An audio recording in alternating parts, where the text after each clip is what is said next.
Hi everyone, and welcome back to the channel. We've got something really fascinating lined up today that I think you'll love. Before we start, sit back, relax, and enjoy the journey. Don't forget to give this video a like, subscribe, and share the time and place you're watching from in the comments. Let's get started.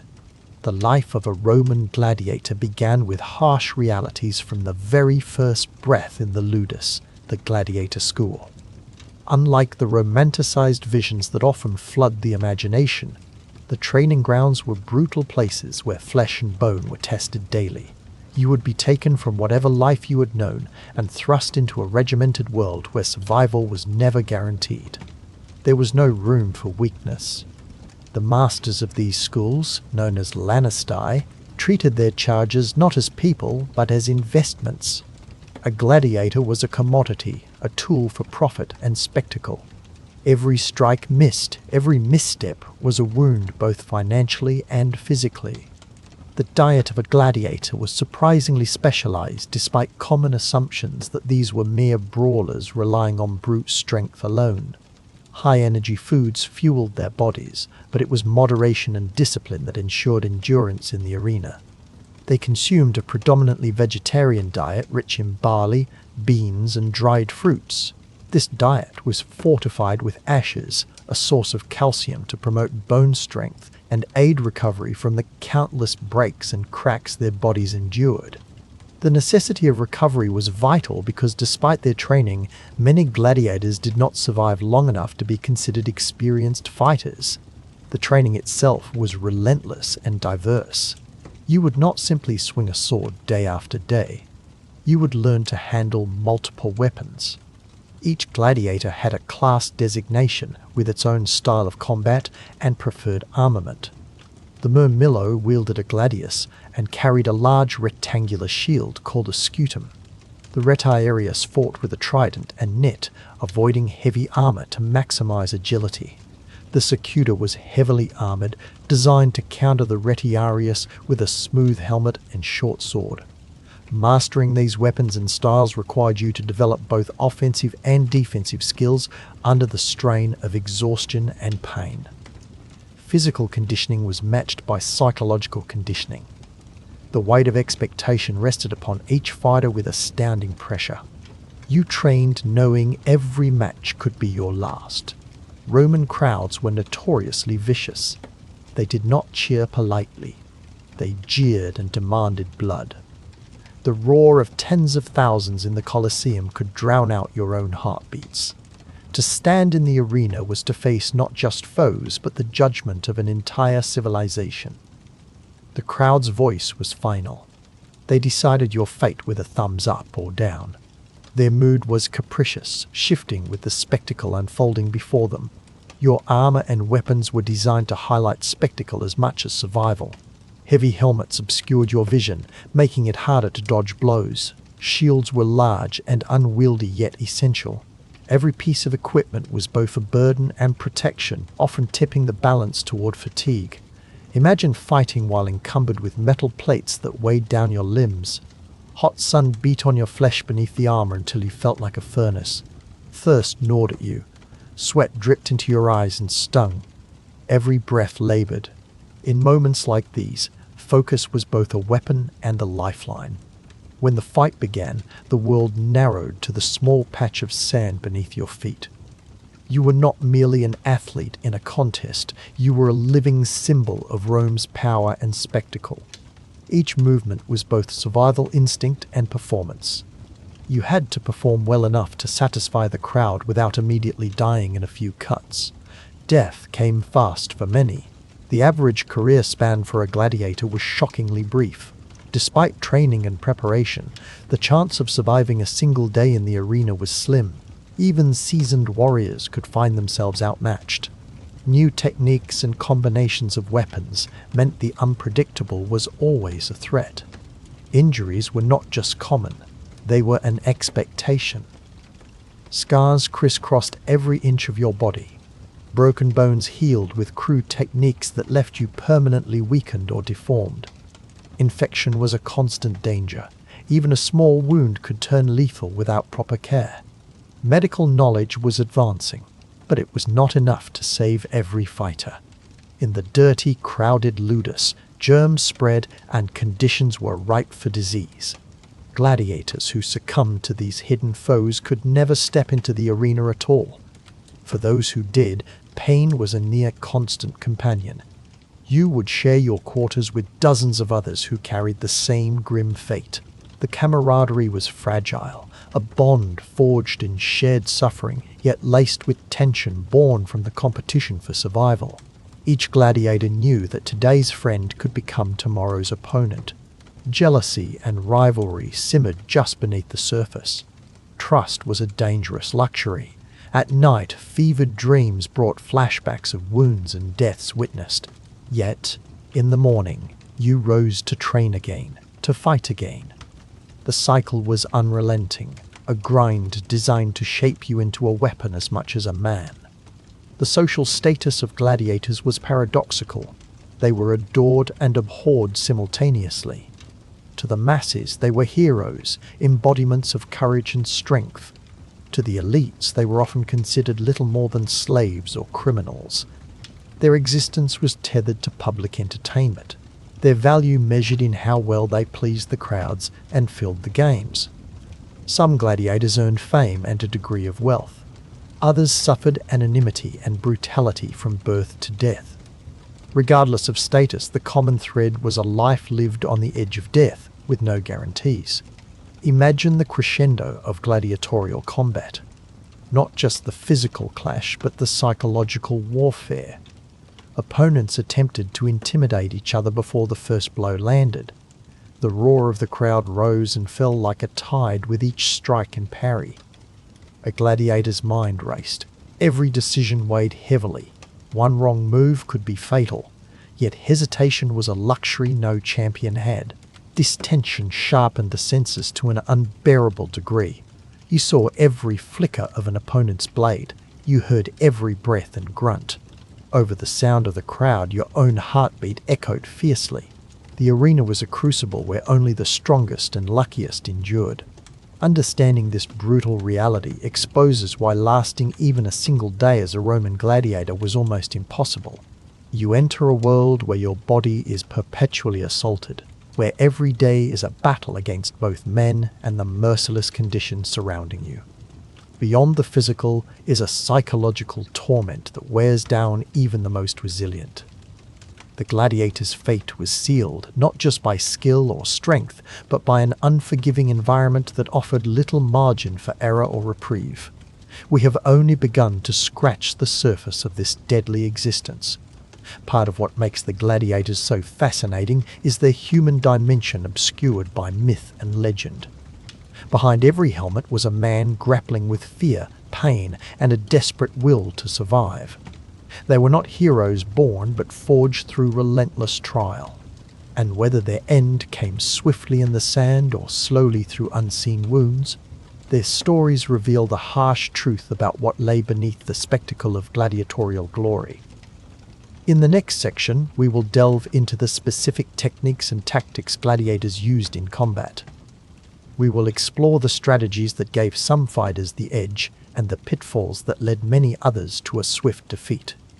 We will also discuss the socio-political function of gladiatorial games in Roman society and why these violent contests persisted for centuries despite their brutality. The story of the gladiator is the story of Rome itself, a mirror of power, morality, and human endurance that remains compelling to this day. The roar of the crowd was deafening as the gates creaked open and the gladiators stepped onto the sandy arena. To the untrained eye, this might have appeared a spectacle of valiant warriors locked in combat, a battlefield of strength and honor. Yet behind the pageantry was a brutal world governed by relentless hardship and sheer survival. The truth about life as a Roman gladiator was far from glamorous. It was a constant battle not only against opponents, but against an unforgiving existence where the odds were stacked against you from the very beginning. Gladiators rarely chose this path. Most were slaves or criminals condemned to fight for the entertainment of the masses. Once captured or sentenced, they underwent a grueling transformation into fighters. Training began immediately, with masters known as Lannistae pushing them to physical and mental extremes.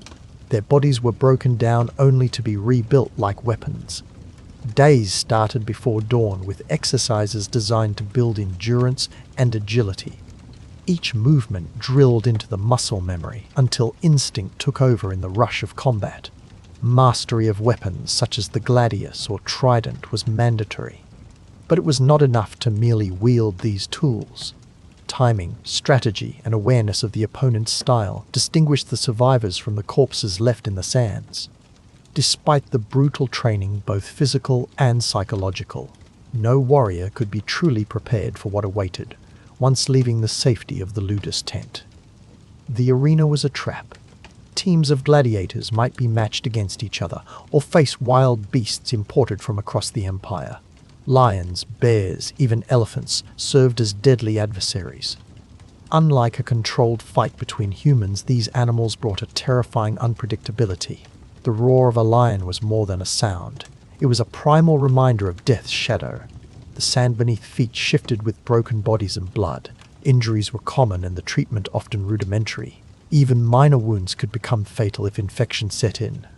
Medical knowledge at the time was limited, and hygiene in the arenas was almost non-existent. Beyond the physical dangers, there was the mental toll. Gladiators lived under constant pressure. The expectation to entertain was paramount.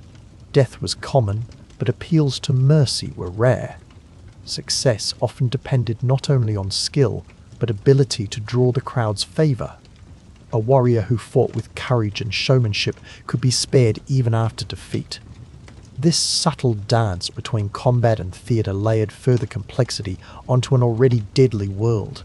Physical pain was often overshadowed by the psychological torment of knowing that failure might mean death regardless of the outcome of the fight. Life outside the arena offered little respite. Gladiators were often confined within ludii, training schools where discipline was strict and brutality routine. Punishments for disobedience were harsh. Food was minimal and focused on maintaining strength rather than comfort. Socially, these fighters occupied a liminal space. They were both reviled as slaves and celebrated as heroes.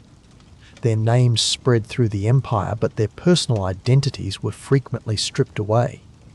Tattoos marked their skin as property of their owners. Bonds with family were usually severed or impossible to maintain. The mental isolation was as punishing as the physical hardships endured during training and combat. It is easy to romanticize the image of the gladiator as a fearless warrior standing beyond fear or pain. The reality was far darker. Gladiators faced a constant calculus between survival and death. Most did not last long, their bodies broken in a matter of weeks or months. The average life expectancy was shockingly brief. Some lucky few earned freedom or wealth, but these were exceptional and rare outcomes. For the majority, the arena was an endless nightmare from which there was no escape. To even last a day as a gladiator, one would have to overcome insurmountable challenges. Strength alone was not sufficient. The body had to be conditioned not only to fight, but to withstand repeated trauma. The mind had to be fortified against despair. Swift adaptation was essential to survive the chaotic nature of the blood sport, and luck was another formidable opponent. The right setting, the particular combatants, and the mood of the crowd could mean life or immediate death. A single misstep could turn a moment of promise into a swift and grisly demise. Moreover, the very culture of gladiatorial combat fostered an environment where vulnerability was punished and mercy was a fleeting illusion. The public spectacle demanded excitement and brutality. Deaths were staged performances, too real to be overlooked, but crafted to satisfy appetites for spectacle. Gladiators who showed fear faced contempt not just from the crowd, but from fellow fighters and masters. Strong individualism was suppressed for the sake of spectacle and control. The lanista ensured obedience with force and intimidation.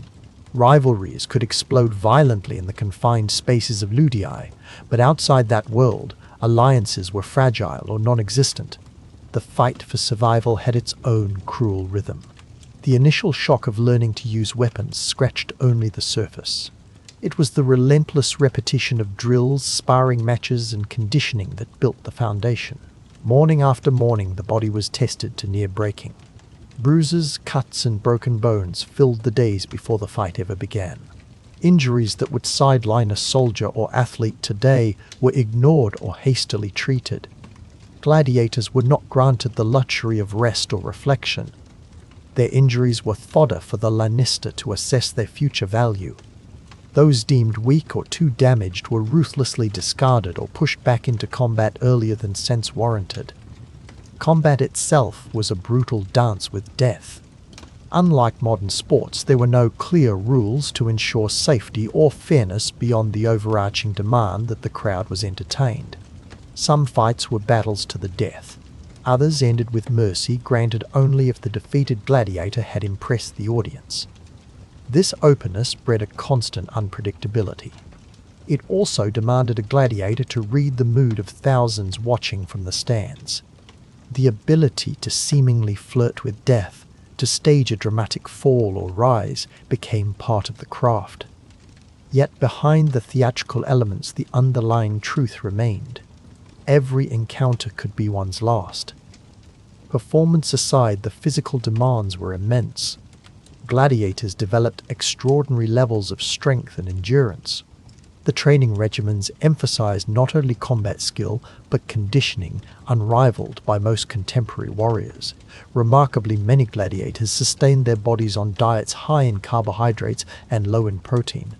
This approach was aimed at fattening them to lessen bone injuries and improve recovery.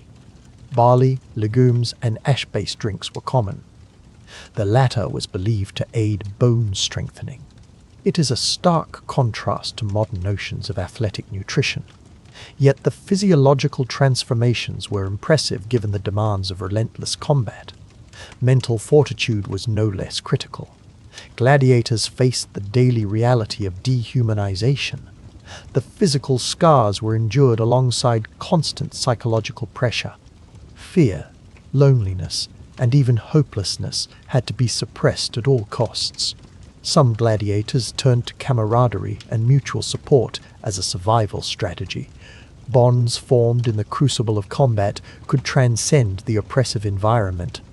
Others succumbed to despair, their fate sealed by the merciless world they inhabited. Gladiators often fought with a variety of weapons specialized for different roles, such as Murmillo, Retiarius, or Secutor. Each style required mastery of not only the weapon, but tactics that exploited the opponent's weaknesses.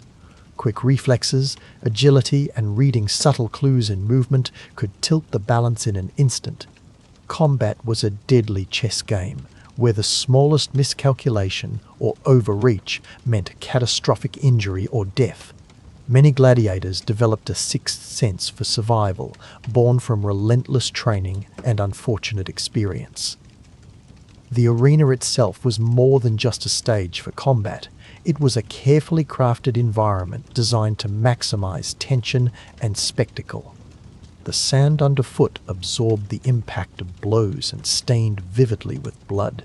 Hidden trapdoors and cages introduced additional dangers or dramatic revelations during certain games.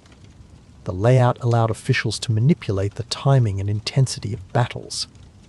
The roar of the crowd echoed off marble walls, creating an atmosphere charged with energy and dread. These built environments were theaters of death and survival in equal measure.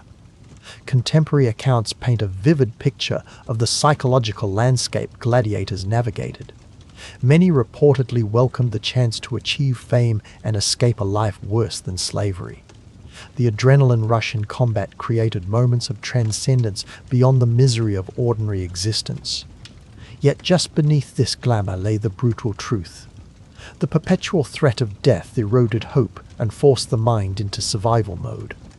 The uncertainty of each encounter created a condition where paranoia and hypervigilance were constant. This fragile mental state was a hallmark of gladiatorial life. Examining the larger socio-political context, gladiatorial games were used as tools of power and control. emperors and politicians orchestrated these brutal spectacles to display dominance and distract populations. Gladiators became symbols in these grand performances of authority.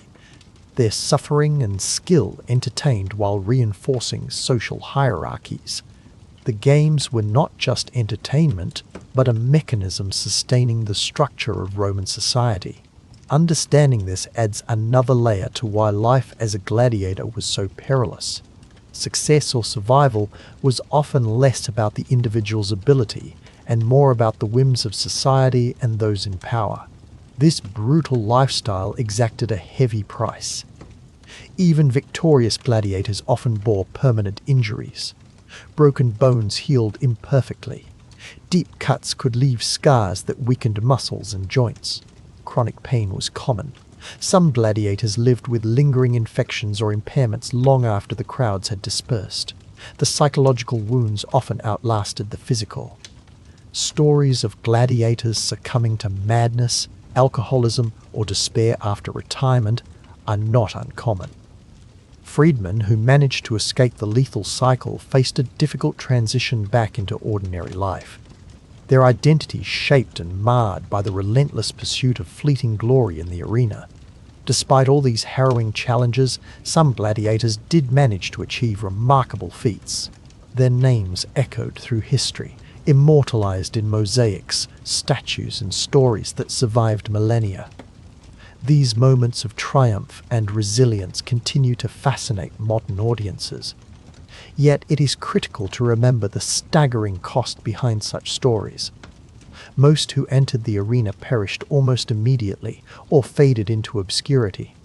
The harsh truths of the gladiator's life reveal why surviving a single day was itself an extraordinary achievement.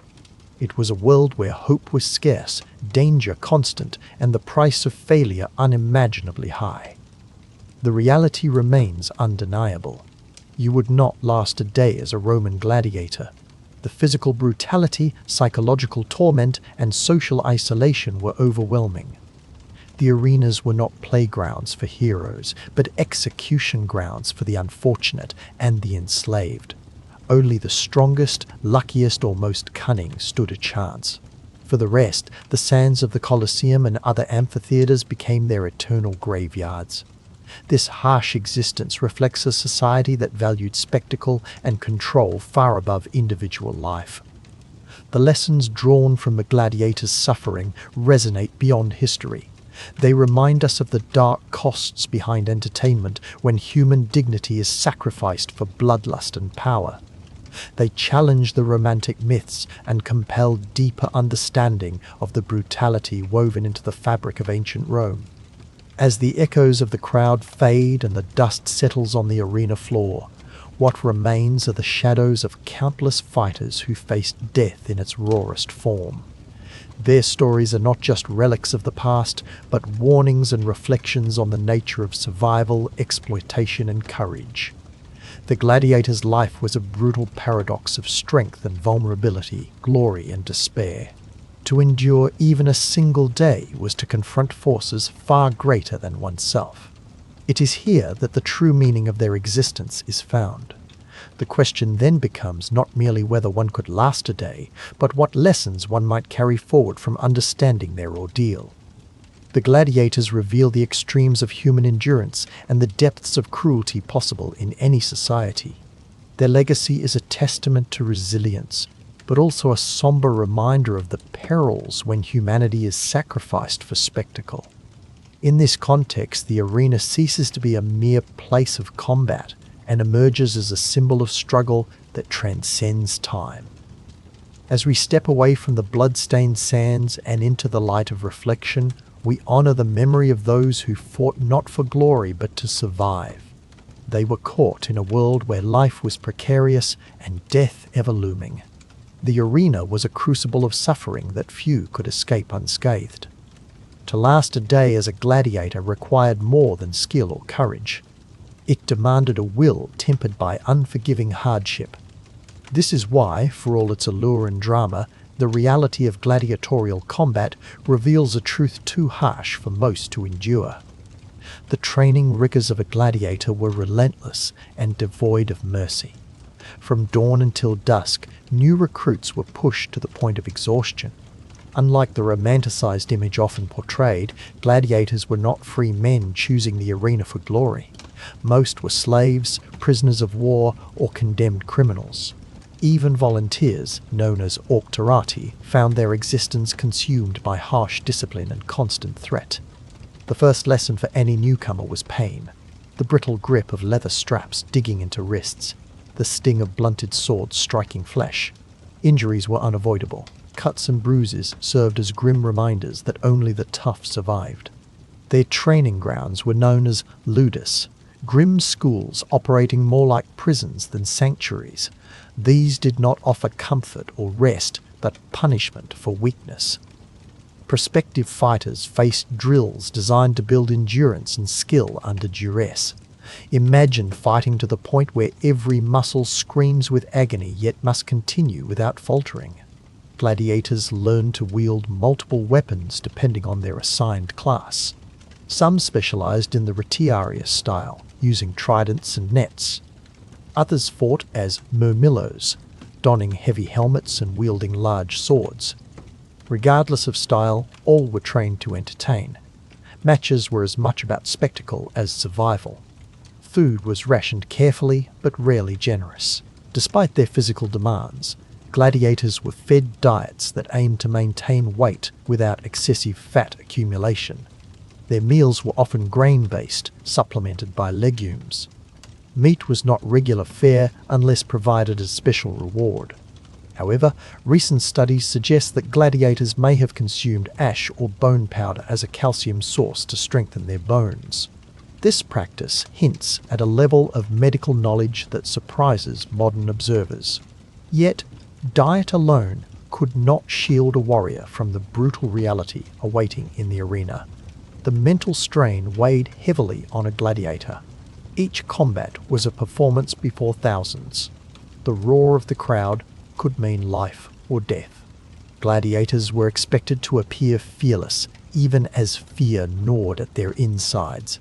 Survival required controlled aggression tempered by awareness. One wrong move was fatal. More torturous than physical wounds was the constant presence of death. Fellow gladiators falling under weapons became a haunting reminder. Friendships forged in training could be severed in a single fight.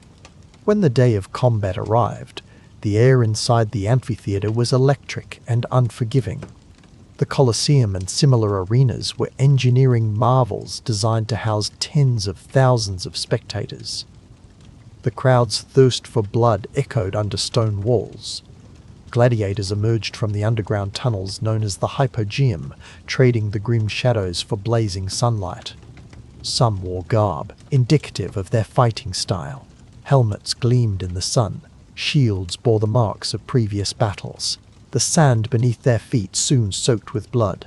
Are you prepared to grasp the full extent of the dangers faced beyond what most imagine? Gladiatorial matches were not choreographed duels for prestige. Many bouts ended in brutal death or permanent injury.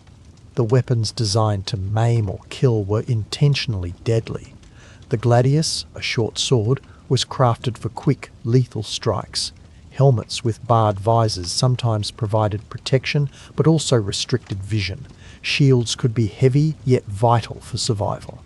Fighters learned to use every inch of their armor and every ounce of strategy to defend against multiple foes, sometimes as many as two at once. In many cases, the fight was not one against one, but a chaotic melee. The emperor or officials might order groups of gladiators to engage simultaneously for increased spectacle. This reduced the chance of escape or victory. Injured men were often left on the sand bleeding with nothing but the crowd's judgment, determining if mercy would be granted. The infamous thumbs-up gesture was not a signal to spare a life, but to end it swiftly. Sparing a gladiator's life was expensive and unusual, unless the fighter showed exceptional skill or personal favor.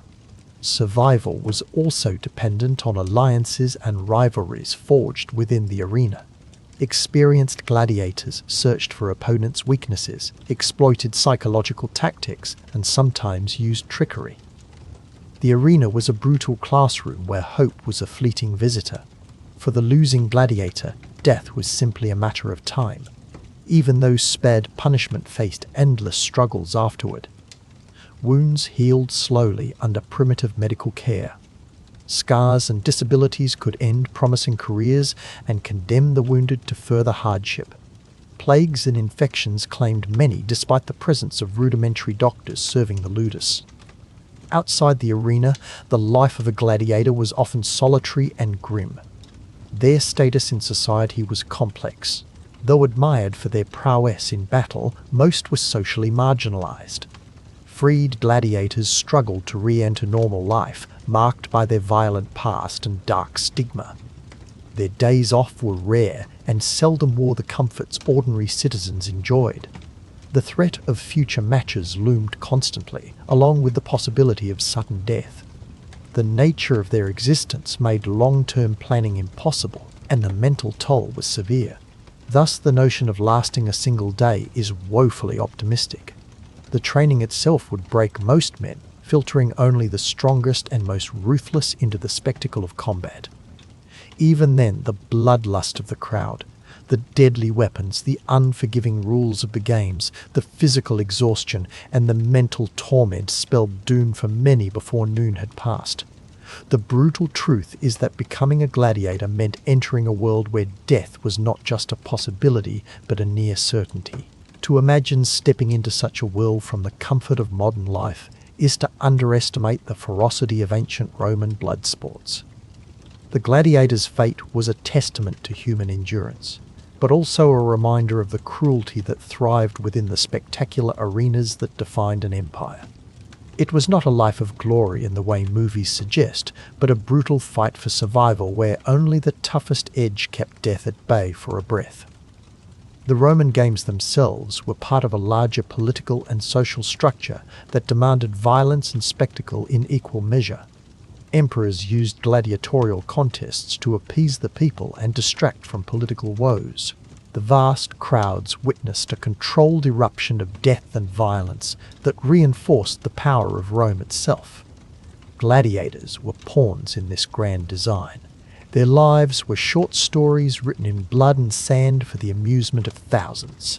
So when considering why you would not last today as a Roman gladiator, remember it was about far more than wielding a sword. It was adapting to relentless physical punishment, mastering deadly combat tactics, facing overwhelming odds, enduring mental anguish, and living under endless threat. Gladiators lived and fought in a world removed from anything peaceful or safe. The strength required was not only in arm or blade, but in the unyielding will to survive a system designed to consume men without mercy. This stark reality is what sets the gladiatorial life apart from legend and brings into focus the true horror and heroism of their existence. The arena was more than just a stage for brutal combat. It was a microcosm of Roman society where power, politics, and spectacle colluded in a brutal dance. Gladiators rarely had control over their own fates once they set foot into the Lannister's training school. Becoming a gladiator was not a lifestyle a free citizen would easily choose. Instead, it was often the grim sentence for criminals, prisoners of war, or slaves purchased and trained for the sole purpose of fighting and dying for entertainment. The vast majority faced a life that was a harsh blend of rigorous discipline, savage battles, and fleeting moments of glory. To survive even a single day took more than strength or skill. It demanded an iron will that rarely endured beyond the first clash of swords. Upon entering the ludus, the gladiator school, the reality of training was unforgiving. Unlike the romanticized image of effortless combat or displays of heroic valor, their days were filled with relentless physical drills designed to break the body and mold obedience. They were drilled in various weapons and fighting styles, but also forced to endure exhaustion that sapped the mind and spirit. Constant discipline ensured no one stepped out of line. Those found weak or unwilling were punished without mercy. The gladiators learned to suppress fear because hesitation was often a fatal flaw. As much as they wielded weapons against each other, they were also battling their own instincts to survive the next moment. The trainers, called doctors, wielded whips as fiercely as the gladiators wielded swords. They demanded absolute submission to the training regimen. Many a hopeful fighter saw their bodies scarred or broken, not only in the ring but long before the crowd witnessed their first bout. In the moments leading up to the fight, the tension soared beyond nerves to a realm of raw, brutal expectation. Gladiators were acutely aware that the crowd was not merely watching for sport. They were there to see blood, to witness the spectacle of life pushed to the edge of death. The roar of thousands filled the air, a constant reminder of the stakes. Even the mightiest veteran felt the crushing weight of expectation. The arena's sand, stained with the blood of hundreds, whispered silent stories of the fallen. Facing the gates that opened to the roaring Colosseum was not just a physical challenge. It was a psychological crucible where many met their end before ever striking a blow. The weapons themselves were diverse and deadly. Each gladiator specialized in a particular style, from the heavily armored Murmillo with a large rectangular shield and short sword to the lightly armed Retiarius, who fought with a trident and net. These styles forced fighters to develop tactics that balanced offense with defense under the pressure of combat and judgments from the crowd and the editor, the official who presided over the games. The editor's decisions could mean life or death. When a combatant was wounded or disarmed, the moment slowed as the entire arena held its collective breath. Would mercy be granted, or would the doomed fighter be ordered to yield or meet a fatal blow? Public favour was crucial. Gladiators who captured the crowd's affection might receive a reprieve, a gesture offered by thumbs turned up or down, although the exact meaning is debated among historians. Survival often depended on the mood of the crowd and the whims of the editor as much as one's own skill or strength. Beyond the combat, the gladiators lived under conditions that gnawed at any remnants of freedom or identity. They inhabited cramped barracks where personal space and privacy were luxuries beyond reach. Their diets aimed to build endurance and recovery rather than strength, consisting mostly of barley, beans, and dried fruits. Archaeological evidence from gladiator gravesites reveals that despite this diet, they maintained a layer of fat which might have offered some protection against wounds. Treatment for injuries was surprisingly advanced given the era, with physicians on hand to tend wounds and prevent infections that would have ended a gladiator's career or life prematurely. Still, the best medical care in the ludus carried no guarantees. Many succumbed to infection, exhaustion, or untreated trauma in the days following fights. Gladiators were prime entertainment, but never the equals of Roman citizens. Their very existence depended on providing thrills and displaying the extreme consequences of Rome's values of martial prowess and spectacle. The physical scars were only the surface.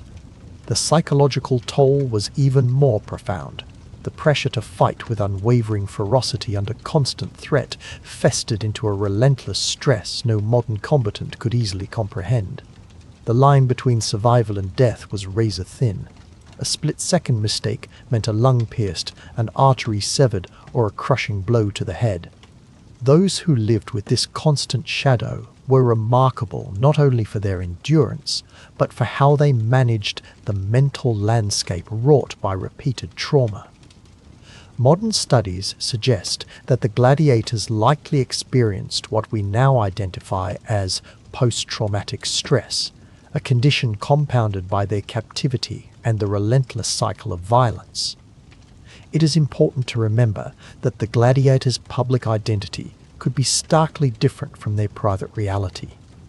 The laurel wreaths and cheers masked a brutal and dehumanizing existence. Many gladiators were seen as infamous or feared figures, symbols of violent spectacle rather than individuals with hopes, fears, and vulnerabilities. Despite the harshness, some gladiators reached enough fame to earn their freedom. These rare success stories, however, do not dilute the brutal truth that most were doomed to a fleeting existence of combat, pain, and death. Gladiators were pawns in a grander social and political game, their lives sacrificed to entertain the masses and uphold the image of Rome's power and discipline. In truth, you would not last a day as a Roman gladiator because survival demanded more than courage or combat skill. It required one to become part of a system that stripped away liberty, pitted men against each other in orchestrated violence, and subjected them to unrelenting physical and mental torment. Each fight was a struggle not only for victory, but for the right to see another sunrise. The Romans built an empire on discipline and strength, but the gladiators bore the cruel edge of that legacy, where glory was fleeting and death awaited mercilessly just beyond the roar of the crowd. The next time you picture the gladiator, remember the hidden wounds beneath the fame and spectacle. You would not last a day watching the sun rise over the training grounds filled with the moans of the wounded, or hearing the whip crack to enforce submission. You would not endure the psychological suffocation or the brutal reality of fighting in a world where mercy was scarce and pain was the language of survival. The gladiator's life was a harsh crucible from which few escaped. It was a brutal mirror reflecting both the strength and the cruelty woven into the fabric of ancient Rome itself. The roar of the crowd was deafening as the sun climbed higher over the massive arena. The scent of sweat, blood, and dust hung thick in the air. This was the world of the Roman gladiator, a place where men fought for survival, for glory, or for nothing at all beyond a few more breaths to see the next sunrise. The brutal reality was that stepping into the arena meant embracing death. To survive for even a single day demanded a level of physical resilience, mental fortitude, and sheer luck that few possessed. Yet this was only a small part of the harrowing existence gladiators faced.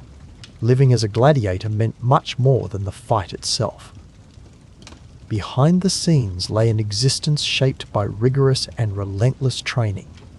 Gladiators were not just warriors born from battle. They were trained, shaped, and broken by a complex system that reduced them to instruments of deadly spectacle. The ludus, the training school where gladiators lived and breathed combat, was a harsh world of discipline and pain. Here, novices were stripped of their identities, gaining new names and new lives forged by the whip and the trainer's iron will. Every day was an endless repetition of drills, weapon practice, and physical conditioning. Survival was a matter of mastering technique without hesitation. This was no place for hesitation or doubt. In the arena, even the smallest mistake could become a fatal one. Gladiators formed a peculiar brotherhood. Despite competing against each other in bouts to the death, within the walls of the ludus, they formed bonds that were as vital as the air they breathed. Allies helped one another endure exhaustion and pain. There was a grudging respect, born of shared suffering, among men who trained under the threat of death. Outside the arena, gladiators were often slaves or prisoners condemned to fight. Their social status was the lowest possible in Roman society. They lived under constant humiliation, treated as objects of public amusement, stripped of freedom and dignity. The average Roman citizen saw them as nothing more than exotic animals to be caged and sent into combat. Gladiators were paradoxically both feared and despised, admired and scorned. The danger of the arena was not just in the weapons, though those were deadly enough. The environmental conditions in which they fought were brutal. Most arenas were exposed to the scorching sun with little shelter or relief. Gladiators wore armor that was often heavy and restrictive. Despite this, they could not fully shield themselves from the variety of weapons thrown at them. Swords, tridents, nets, daggers, and spears filled the gladiator's arsenal. Each weapon required a different skill set. Some gladiators specialized in fast and agile attacks, while others relied on brute strength and defensive positions. The Roman crowd loved the variety of matchups, and the lanista, the trainer or owner of gladiators, staged fights to maximize entertainment value, even if it meant sending combatants to certain death. The fight itself was a brutal and chaotic dance. It began with a tense standoff, each gladiator circling, searching for a weakness. The clash of steel, the grunt of exertion, and the spray of blood became part of the spectacle. Injuries were common from the first strike and only grew more severe as the battle prolonged. Broken bones, deep cuts, and severe bruising had to be endured while continuing to fight with all strength and skill left. The mucus and taste of blood in the mouth for some masked the numbing pain of wound after wound. To fall was to invite a quick death from the victor's sword or the gladiators acting as referees, ensuring the rules were followed. Rules designed to prolong suffering for the crowd's thrill. The crowd's mood could be merciless and capricious. Gladiators sometimes found their fate decided not by their own skill, but by the callous decision of the spectators, or even the emperor himself. A raised thumb or a sideways flick sealed their doom, or granted a fleeting mercy. Death could be delayed or hastened not by the warriors, but by those who came to watch the blood-soaked performances. This added an unimaginable psychological torment. You had to fight not only your opponent, but also survive the winds of thousands of eyes hungry for gore. Food and health care for gladiators were another brutal aspect, often missed by those who romanticize the violence of the arena. Despite their entertainment value, gladiators were expensive investments. Owners took care to maintain their health through specialized diets rich in carbohydrates and proteins to ensure strength and endurance. However, medical care was rudimentary at best. Healers, or medici, used herbal remedies and crude surgical techniques to patch up wounds when possible.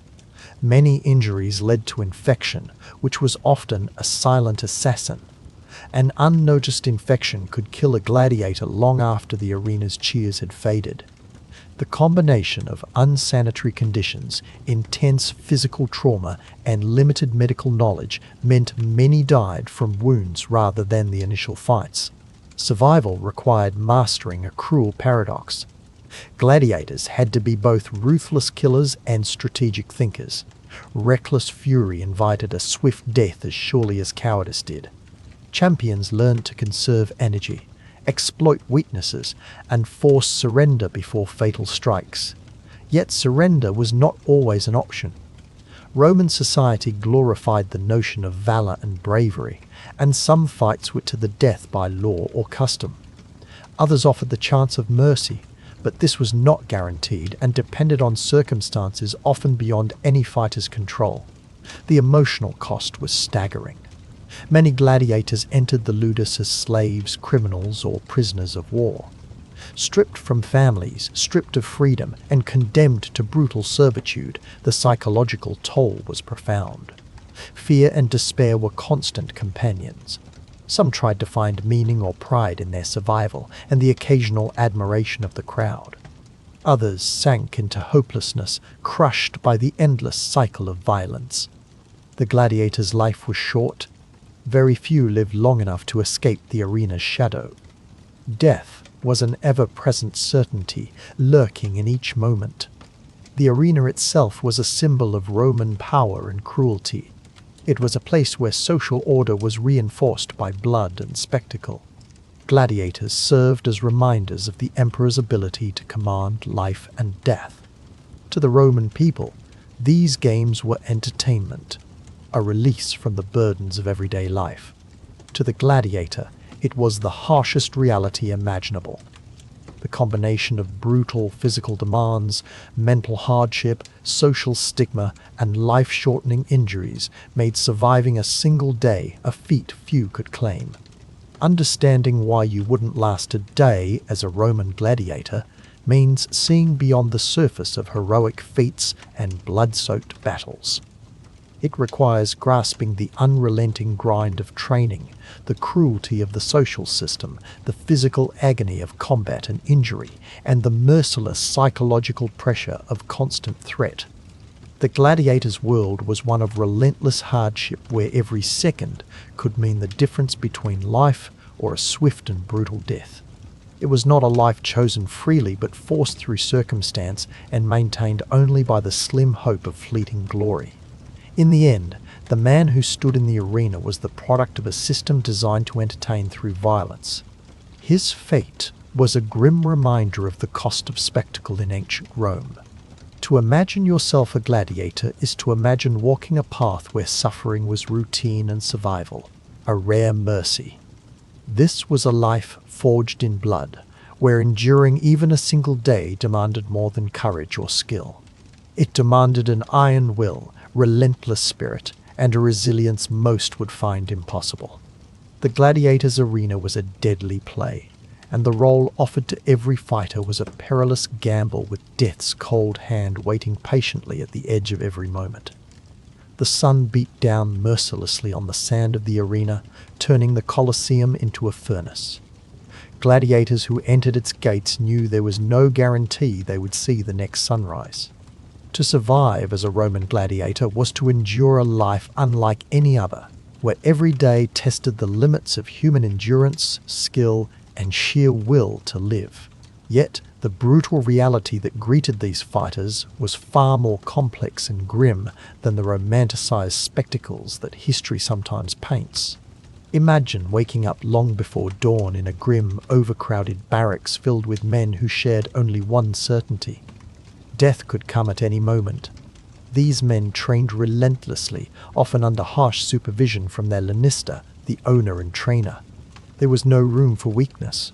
Every strike, every movement had to be perfected. The gladiators were not mere entertainers. They were soldiers forged for combat, weapon masters schooled in various fighting styles. The retiarius, for instance, wielded a net and trident, attempting to ensnare a heavily armoured murmillo with a gladius and shield. Each encounter was a deadly chess game played out in front of thousands of roaring spectators. The physical demands alone were unfathomable. A gladiator's diet was meticulously crafted to build muscle and endurance, one centered around a barley porridge full of carbohydrates and calcium to maintain strength and repair bones. Despite this attention, injuries were common and most often fatal. Broken ribs, shattered shields, deep cuts and puncture wounds were routine. Doctors, if present, were rudimentary by today's standards. They could stitch wounds or fashion splints, but infection was the constant lurking killer. Without modern antibiotics, there was little to prevent a simple cut from turning deadly. Conditions in the gladiator barracks did little to help either. Crowding, unsanitary waste, and poor ventilation created breeding grounds for disease. In the arena itself, the spectacle was as psychological as it was physical. The crowd watched with bloodlust, jeering or cheering depending on who was gaining the upper hand. In some cases, the emperor or the event sponsor held the power of life or death with a simple gesture. The missio, or the signal for mercy, could spare a defeated gladiator if they had earned the crowd's favor or fought with honorable skill. But there was no guarantee. Many times, defeat meant a final, fatal blow from a referee or a rival gladiator. Not all contests ended in death. Some ended with surrender or judges' decisions, but the threat of death was never abandoned. The mental strain was immense. Knowing one wrong move could lead to the end, gladiators had to carry tension, fear, and pain while displaying courage and control. Beyond the combat, life for a gladiator was marked by the constant threat of exploitation and violence. Many were slaves or prisoners of war, stripped of their freedoms, forced to train and fight without any voice or choice. Even those who were volunteers often did so out of desperation, seeking money or fame in a society with few alternatives. Gladiator schools were business enterprises, and lanistae profited from the deaths and successes of their fighters. Sometimes gladiators formed strong bonds with each other, a brotherhood in suffering. At other times, jealousy, camaraderie, and rivalry collided in brutal ways.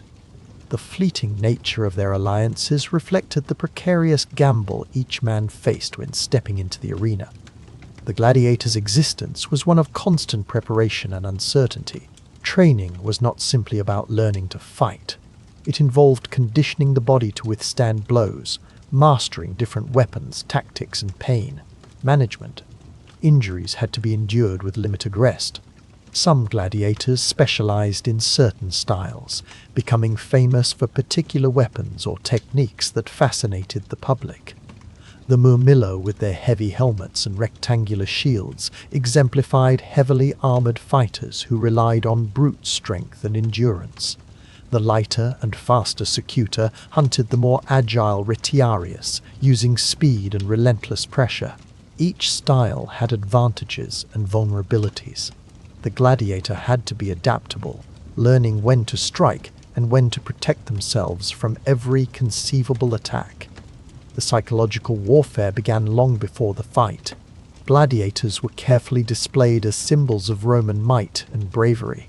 Their armor and weapons were iconic, designed not only for practicality, but to intimidate both opponents and the crowd. When the gates opened, the roar of tens of thousands of spectators was deafening. Fear and adrenaline surged through the combatants. There was no time for hesitation. Seconds could decide life or death. The sand beneath their feet was stained with the blood of countless fighters who had come before. As they clashed steel, the crowds demanded a narrative. They wanted to see heroes and villains, bravery and cowardice, fierce struggle and decisive victory. This added an extra layer of stress on men who were already exhausted, battle-scarred, and desperate to survive. Behind the scenes, the logistics of gladiatorial combat were complicated and demanding. Organizing a single show required securing animals, weapons, and trained fighters. Exotic beasts were often used to heighten the spectacle. Further endangering were the animals and gladiators alike. Sometimes, gladiators were forced to fight lions, bears, or elephants, creatures far more dangerous than any man. These encounters were often fatal, reinforcing the brutal and merciless nature of the games. The enormous cost of training, feeding, and maintaining gladiators was justified by the political and social capital the games provided to the ruling elites. The games were an expression of power, control, and entertainment all at once. Despite frequent portrayals as mindless brutes, gladiators were individuals with stories, ambitions, and hardships. Some fought for freedom, hoping to earn a rudis, a wooden sword symbolizing release from the gladiatorial profession. Others dreamed of fame, glory, or a better life for themselves and their families. Their very survival required intelligence, courage, and unyielding spirit. Every time a gladiator faced an opponent, they balanced life and death in ways unimaginable to most. On the surface, the games were triumphs of spectacle and violence. Beneath, they were stark reminders of human fragility and resilience. History reminds us that gladiators were more than the fleeting thrills for ancient audiences. They represented the extremes of human experience, suffering, courage, and the will to endure against impossible odds.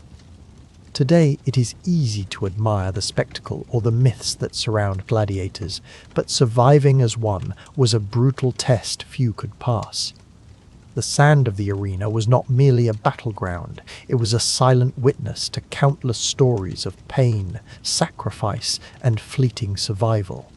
To last even a day as a gladiator took more than raw strength or skill. It demanded an acceptance of a violent, uncertain world where every moment could be the last.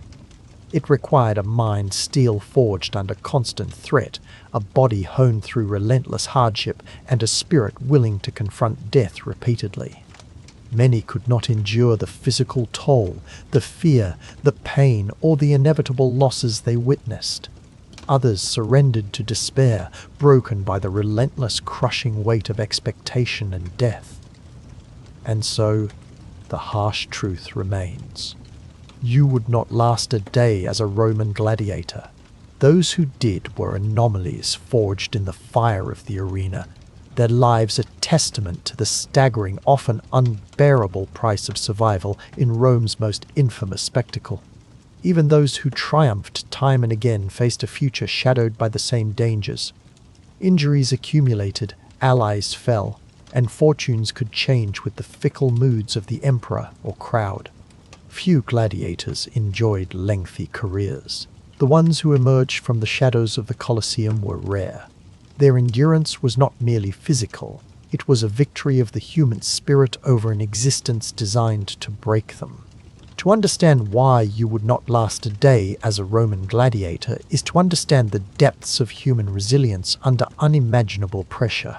It reveals a world where life and death existed side by side, where every breath was borrowed and every fight a battle against the inevitable. This was the true arena where gladiators fought, and it remains one of history's most stark reflections on the cost of survival. The roar of the crowd swelled as the fight proceeded. Every moment in the arena bristled with danger, so immediate and palpable it could scarcely be imagined today. To grasp why even the strongest and most courageous would falter in a single day, as a Roman gladiator demands a deeper look beyond just the physical peril. It requires an appreciation for the sheer complexity of the gladiator's world, a crucible where survival was never guaranteed and every decision meant the difference between life and violent death. From the moment a new gladiator entered the ludus, or training school, they were immediately thrust into a life governed strictly by discipline, brutal conditioning, and rigid hierarchies. This life was worlds apart from any modern understanding of combat sports or show business.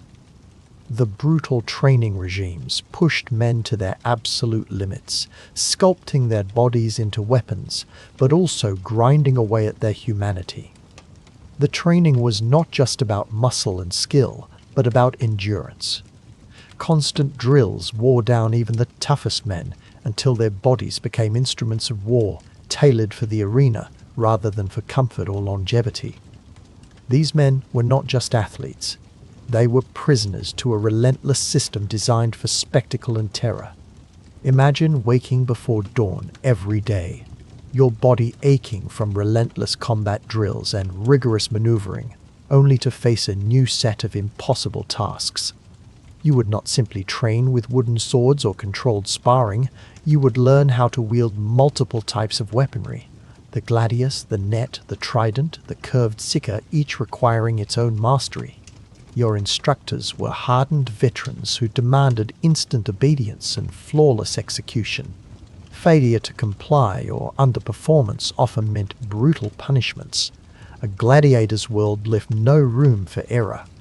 That physical torment was only part of the story. The psychological strain ravaged the mind with equal ferocity. Gladiators lived in a constant state of dangerous uncertainty.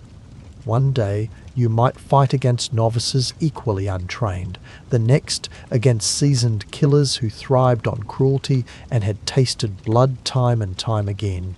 The spectators shaped your fate with their cheers and jeers, creating a suffocating atmosphere where every competition was not just about skill, but about pleasing or manipulating the crowd and the editor, the official who controlled the event's outcomes. This political pressure forced fighters into a brutal game of survival and performance. The social dynamics within the ludus were equally unforgiving. Gladiators came from all walks of life, prisoners of war, slaves, criminals, but also volunteers called octorati who saw a chance at fame or fortune.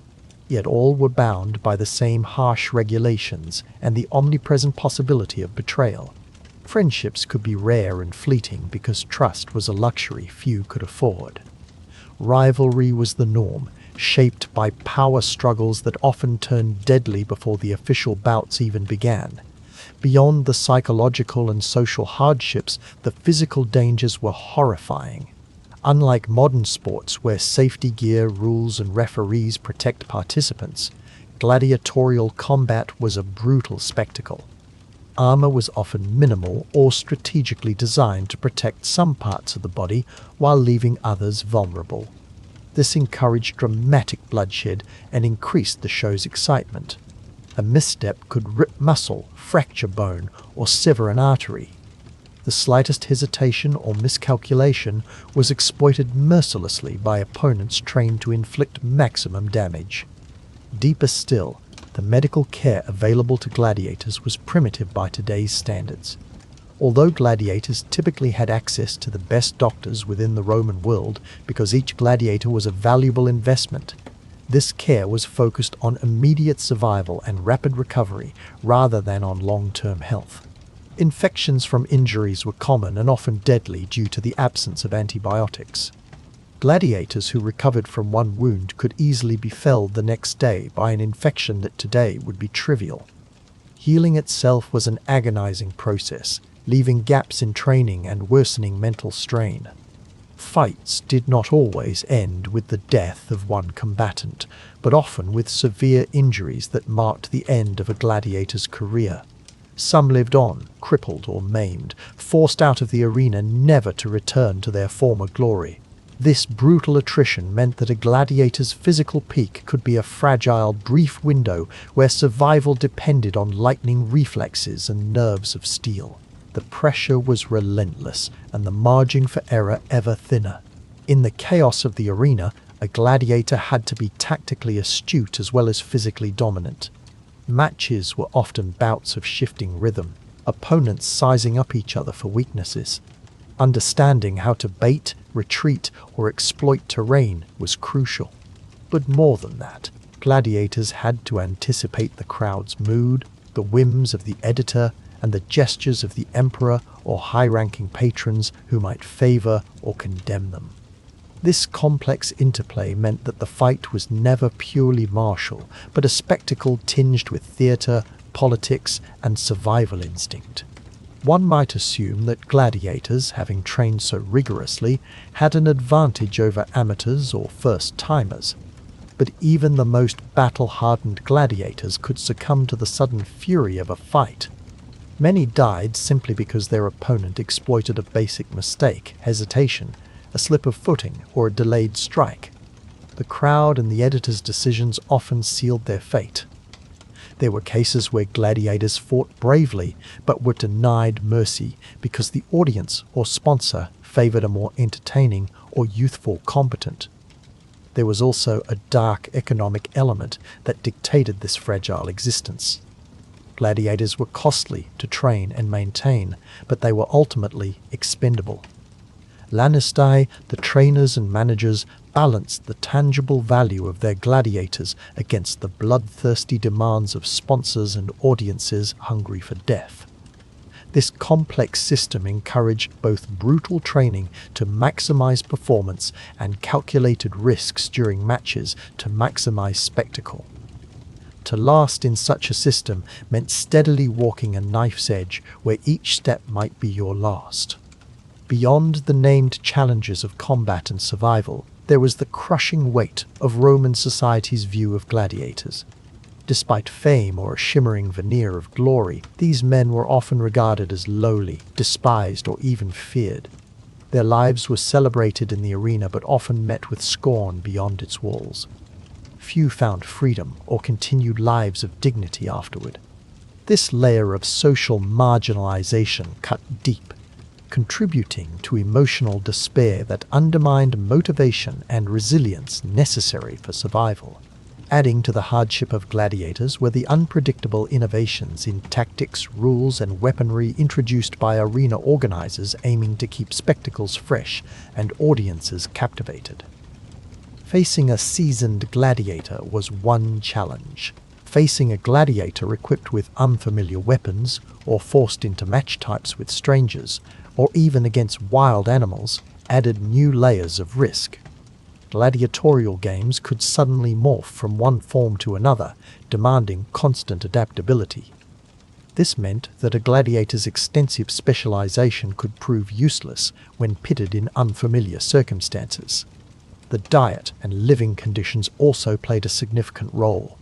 Contrary to the popular image of gladiators as mere carnivorous warriors, their diet was surprisingly regimented but designed more for maintaining stamina and quick recovery than raw strength.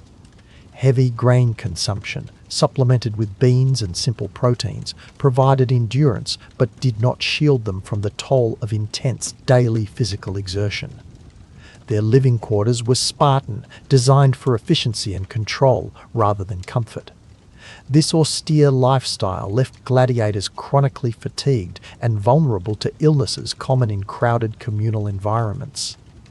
One must remember that the threat was never only a physical opponent, but also environmental hazards within the arena. The sand of the amphitheatre was not merely a soft stage. Stones, hidden debris, uneven terrain, and slippery patches could cause fatal falls or stumble moments. Sharp weapons tossed aside or broken could pose unpredictable dangers. Gladiators heartily depended on their instincts and training to not only fight but also survive these hazards. Even the psychological tactic of spectacle itself was weaponized against gladiators. The knowledge that your every move was observed by thousands, broadcasted with jeers and cheers, induced crushing pressure. Mistakes were not private, but public humiliation. The constant adrenaline surge exhausted mental focus with the same intensity and fatigue as physical exertion. This relentless psychological warfare increased the likelihood of errors and hastened collapse. In lesser-known practices, gladiators were often used as tools of political spectacle in tandem with emperors' agendas. The games could feature performers sent to die as part of purges or brutal statements of power. Gladiators, therefore, faced a fate not entirely their own, but often shaped by forces far beyond their control. Even the most skilled warrior could be sacrificed in a cruel display to satisfy political demands or societal expectations. All these factors combined to form a stark truth. Gladiators did not simply fight for glory and survival.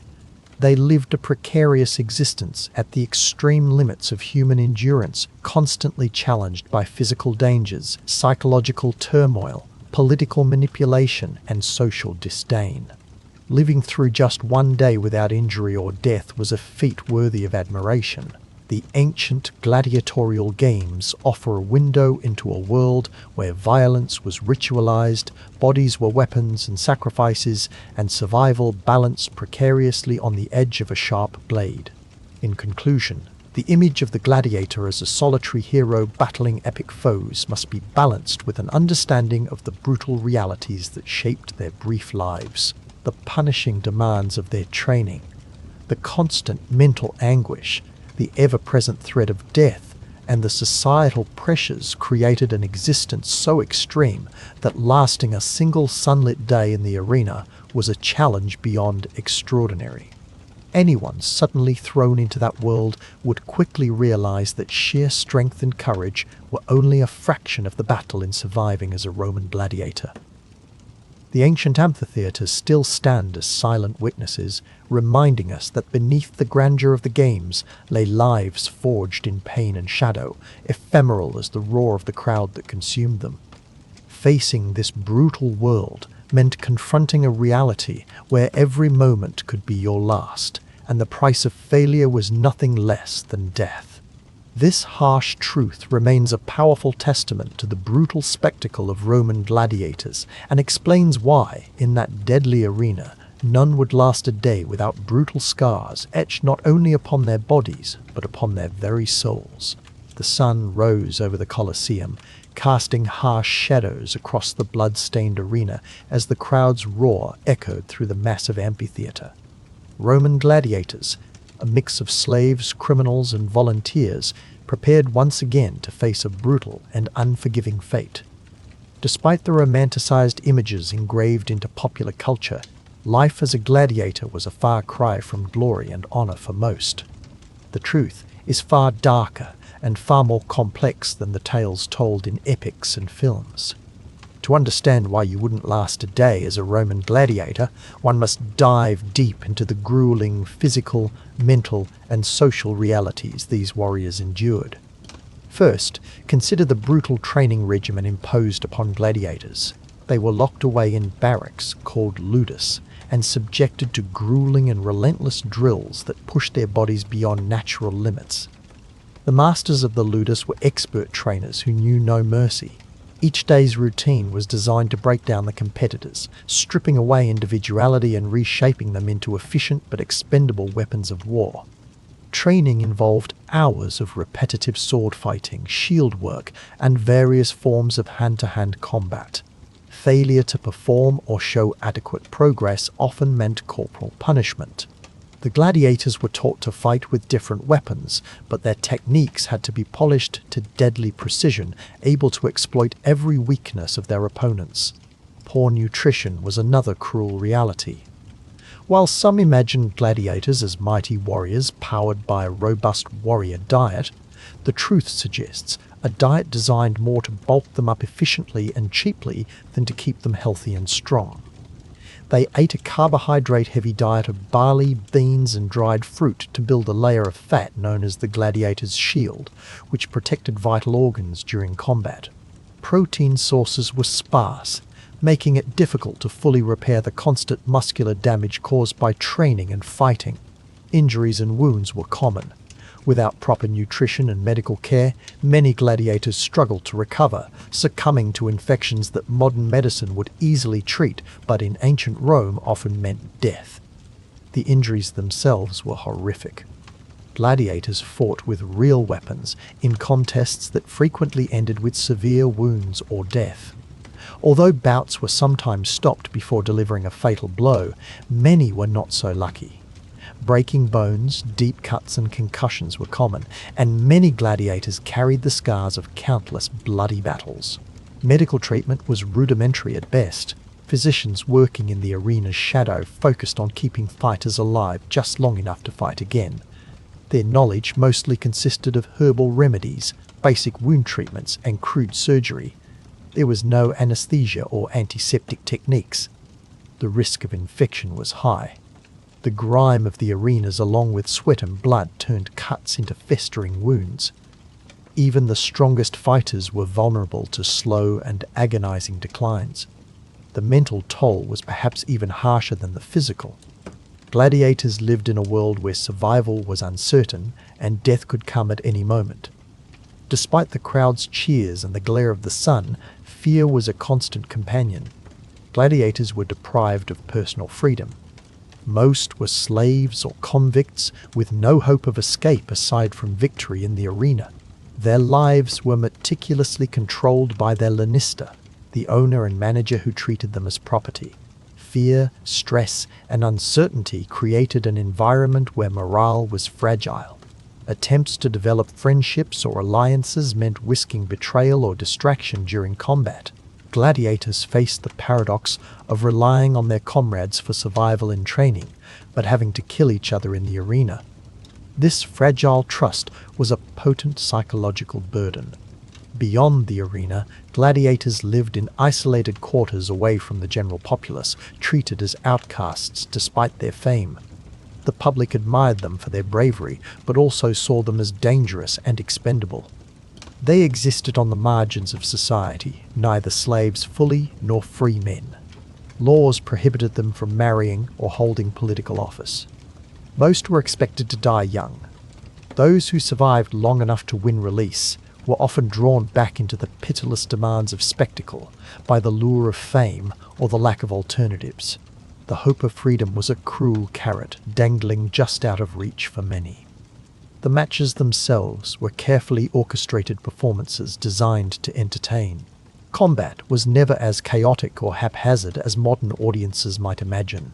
Each fighter was selected to create a thrilling spectacle based on contrasts in fighting style, weaponry, and physicality. Yet this careful choreography could backfire. A gladiator forced into a match against a more experienced or heavily armed opponent faced nearly certain defeat. The public craved blood and drama, pushing fights into dangerous extremes. Refusals to fight, loss of control during bouts, or injuries forcing a concession were met with brutal pressure from trainers and officials. Many underestimate the role of endurance. A single fight could last for several rounds, each one pushing at the gladiator's stamina until exhaustion. The sun beat down mercilessly on the open arena while the crowds roared, sweat mixed with blood seeping into armor and sand covering the arena floor. To maintain focus and coordination under such conditions was an achievement itself. Yet even the strongest athletes risked collapse from heat stroke or sheer exhaustion during combat. Rarely was there immediate support or chance to recuperate. The show pressed on. Fighters unfit to continue were dragged from the arena, often ignored until their bodies were carried away for burial or sale. The mental state required to step into the arena on any given day took an enormous toll. Gladiators fought, not just for survival but for entertainment, their pain and demise a spectacle for the masses. Their lives were a study in perpetual tension between hope and despair, strength and vulnerability. Over time, the emotional strain led to staggering rates of depression, anxiety and despondency. Many tried to numb the pain with alcohol or other substances available in ancient Rome. Some fell into fatalistic acceptance while others fought desperately against the inevitable. The hope of reward or freedom was tempered by the almost certain reality of death or crippling injury. Unlike modern combatants with protective gear and regulated contests, gladiators faced the real risk of lethal wounds at every corner. Weapons were sharpened and designed to kill or maim quickly. Though some matches might end with mercy, others could see executions or wild beasts thrown into the arena. Injuries could mean immediate death or slow agony. The doctor's crude intervention merely delayed the inevitable or prolonged suffering. The reality was that most gladiators did not walk away unscathed after their bouts. Over time, pain and exhaustion became a constant weight, haunting them outside the arena as well. Their existence was intertwined with the power structure of Rome itself. Gladiatorial games were political tools used to display imperial might and control the populace through spectacle and distraction. The emperors and elites invested heavily in the massive arenas and expensive spectacles. Through these games, social hierarchies were reinforced as the crowd cheered for life and death alike. Gladiators were the most visible emblem of Roman dominance, but simultaneously the most vulnerable. Their lives and deaths were inextricable threads woven into the fabric of Roman society's darker underbelly. In the end, surviving as a gladiator was less about skill alone and more about managing survival in an environment calculated to break individuals into anonymous performers of violence. The combination of physical demands, inhumane training practices, psychological strain, and relentless risk created a reality far removed from modern notions of athletic competition or bravery. The gladiator's life was one of brutal spectacle, sacrifice, and nearly universal tragedy. If you were thrust into the ranks of Roman gladiators, the odds would be sharply against you from the moment you arrived. The body would quickly betray the demands placed upon it. The mind would reel under relentless pressure.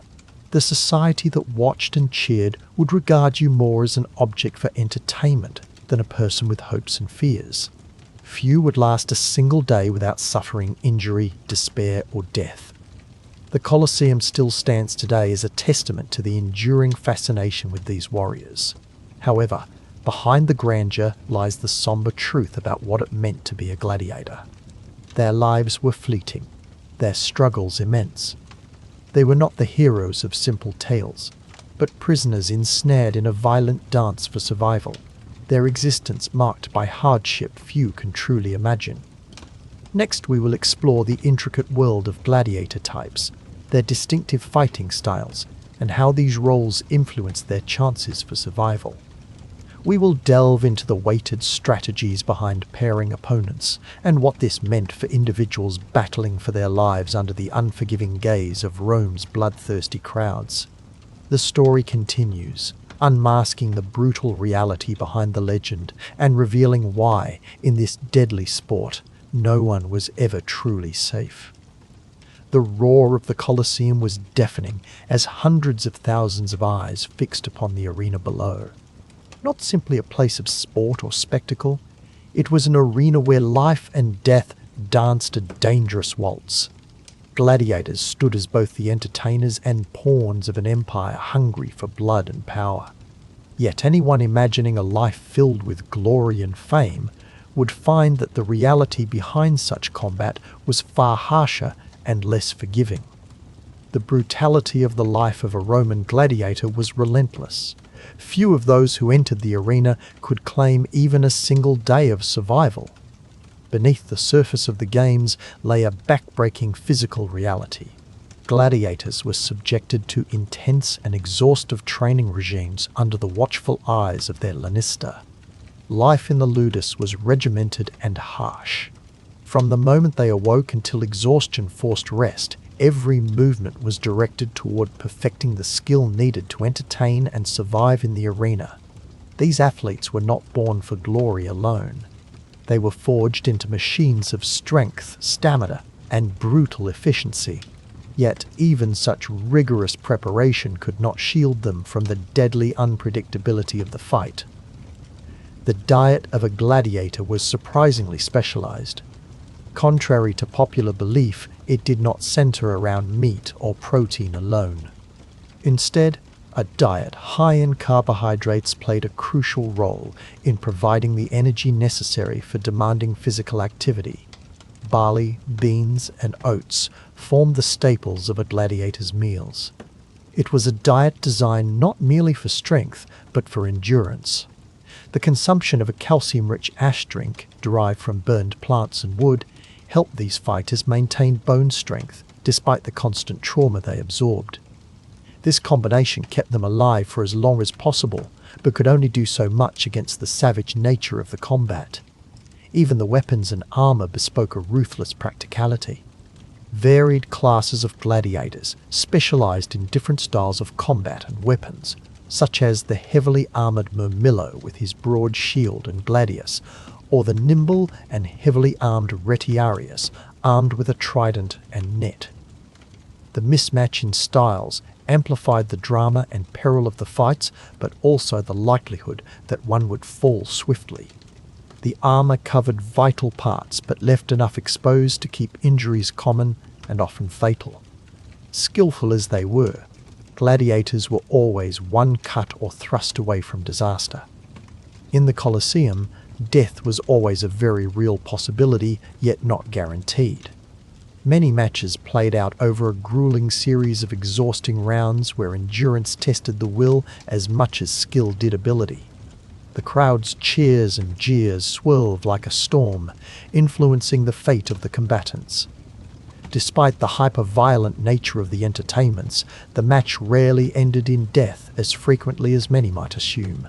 Skilled gladiators were valuable economic assets and were not always sacrificed recklessly.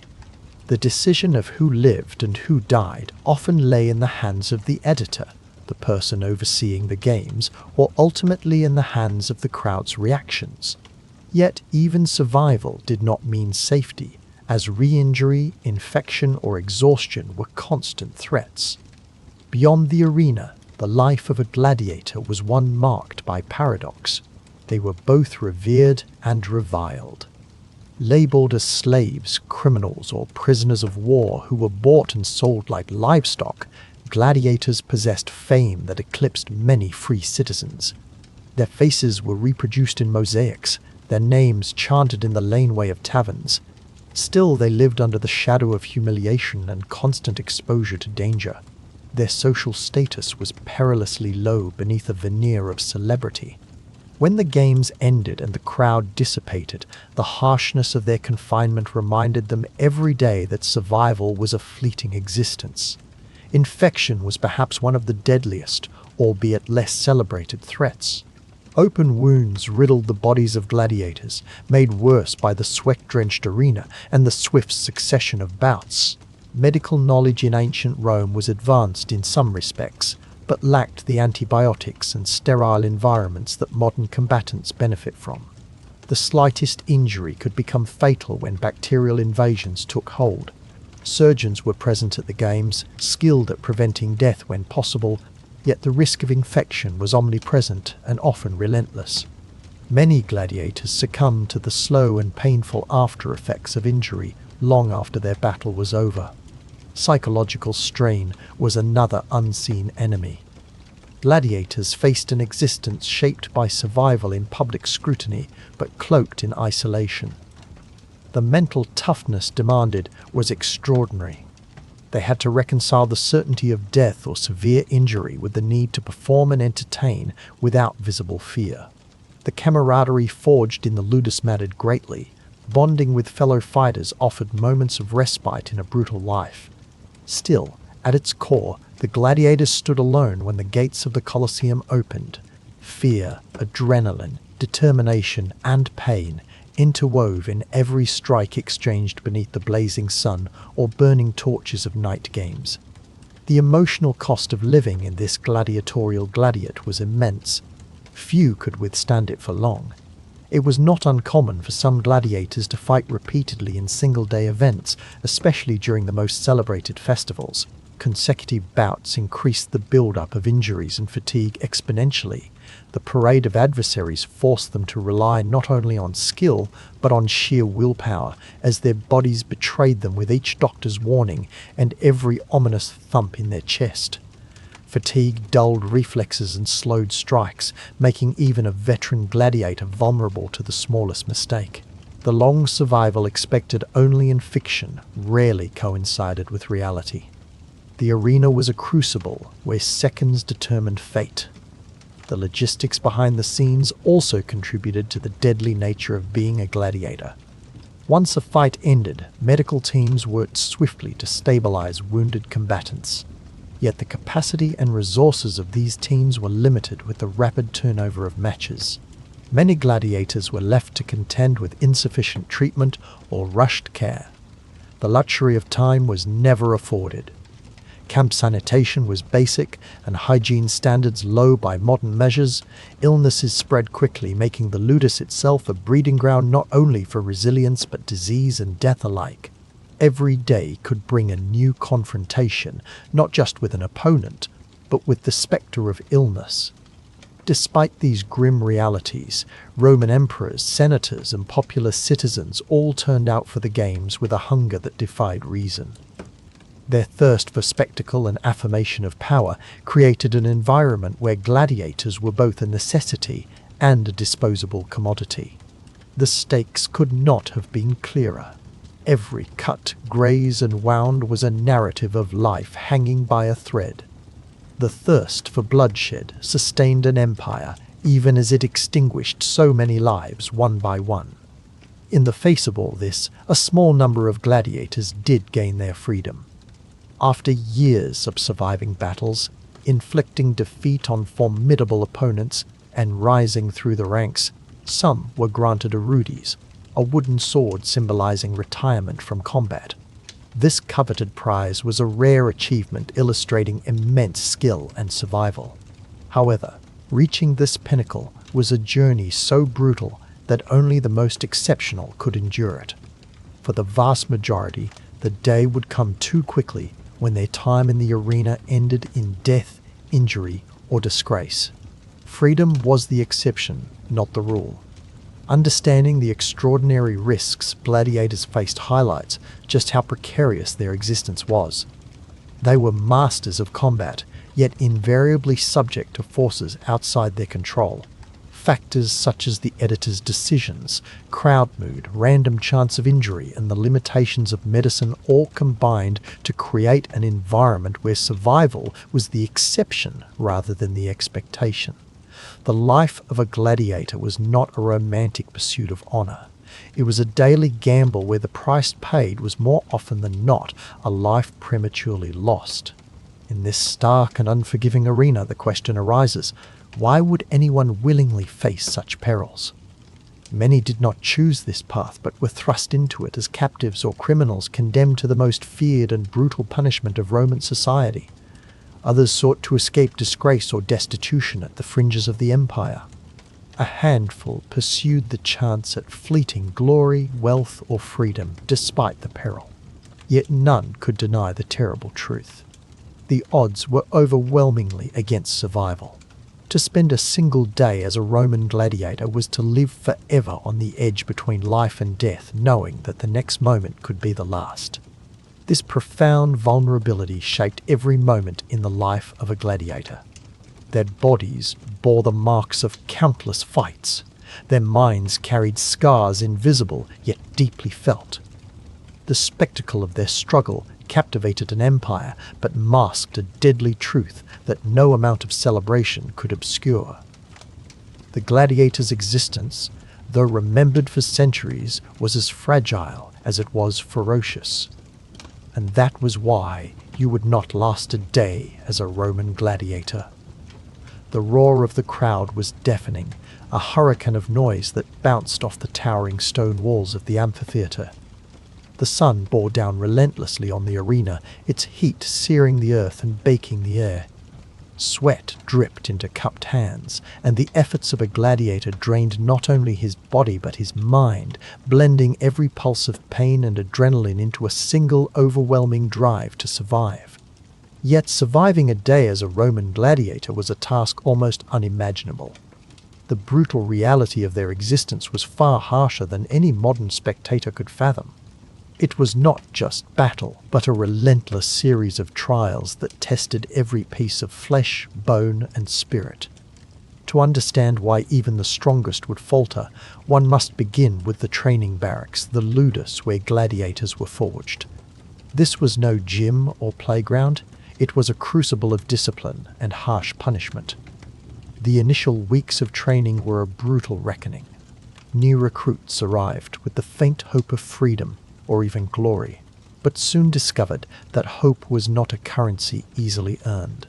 The training was designed to break down any sense of weakness. Fatigue was ceaseless. Rigorous physical drills stretched from dawn to dusk. They lifted heavy wooden swords to build strength and practiced combat against trained instructors who spared no one.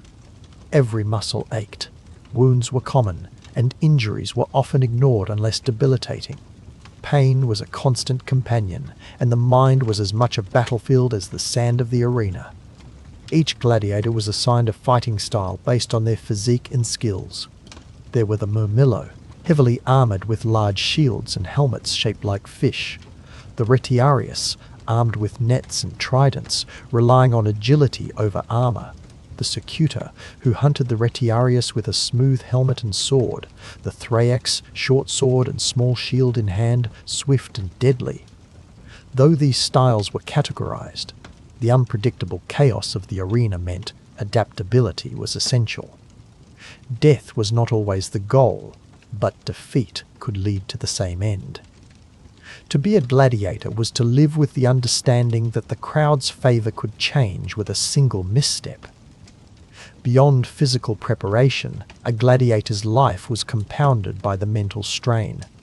The psychological torment was subtle yet devastating. They lived confined within the ludus, separated from family and the outside world. The weight of constant scrutiny gnawed at them. They were displayed like commodities, their bodies auctioned, and their fates decided by those who saw them as toys. The looming possibility of execution after a battle was more than just a threat. To be wounded meant weeks of meagre nutrition. The slightest infection could spiral into fatal complications, and the stench of the infirmary, a place filled with more dying than healing, was a constant reminder of mortality. The gladiatorial combats themselves were spectacles of cruelty, dressed as entertainment.